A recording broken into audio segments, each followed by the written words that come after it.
When Billy Kimber arrives, he doesn't come alone. He comes with numbers, with presence, with the intention to dominate. Across from him stands Thomas Shelby, outnumbered, outgunned, outpositioned. Most men, in that moment, would step back, recalculate, survive. Thomas Shelby doesn't. He stays exactly where he is, because what's at stake here is not the fight. It's something far more fragile. Reputation. Most people misunderstand power. They think it is built through strength, resources, or intelligence.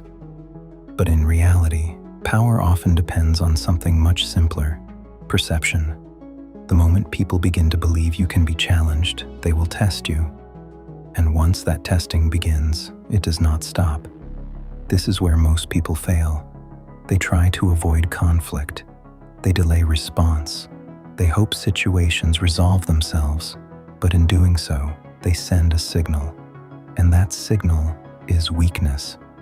This is the principle behind Law 5 from the 48 Laws of Power. Protect your reputation at all costs, not because of ego, but because reputation acts as a form of control.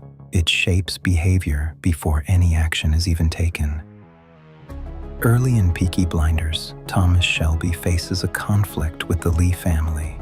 It begins as a misunderstanding, but the moment his family is disrespected, the response is immediate. There is no delay, no negotiation. The Peaky Blinders attack. Because in that moment, the cost of inaction is higher than the cost of escalation. Allowing that disrespect to stand even once would redefine how others see him. But Thomas Shelby does not operate emotionally. Once the message is sent, the approach changes. He meets the Lees again.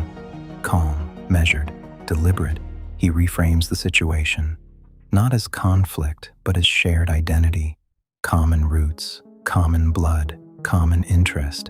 And just like that, enemies become allies, not out of trust, but out of alignment. Now the situation evolves. And when Billy Kimber arrives later at the garrison with dozens of men, the pressure returns. This time, it is public. Everyone is watching. This is no longer a private dispute. This is a statement.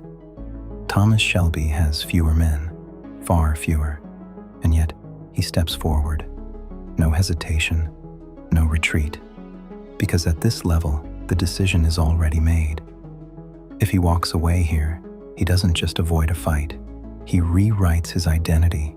He becomes someone who can be pressured, someone who can be forced back. And once that perception spreads, control is lost. So he holds his ground. And in doing so, he reinforces something far more powerful than force: consistency.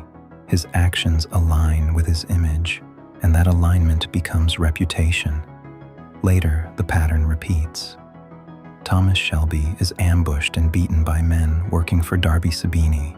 In that moment, physically, he loses, and for most people that would be enough. They would retreat, disappear, recover in silence. But Thomas Shelby does something different. He moves forward. He goes to London and meets Alfie Solomons. Now consider what that signals. A man who was just attacked still shows up, calm, focused, thinking about business, not survival. From Alfie's perspective, this changes everything. This is not weakness. This is control under pressure. It suggests resilience, clarity, and something more dangerous: predictability of response. Because a man who shows up like this will not break easily, and that belief protects his reputation even after defeat. This is the deeper pattern behind Law 5. Reputation is not built when things go right.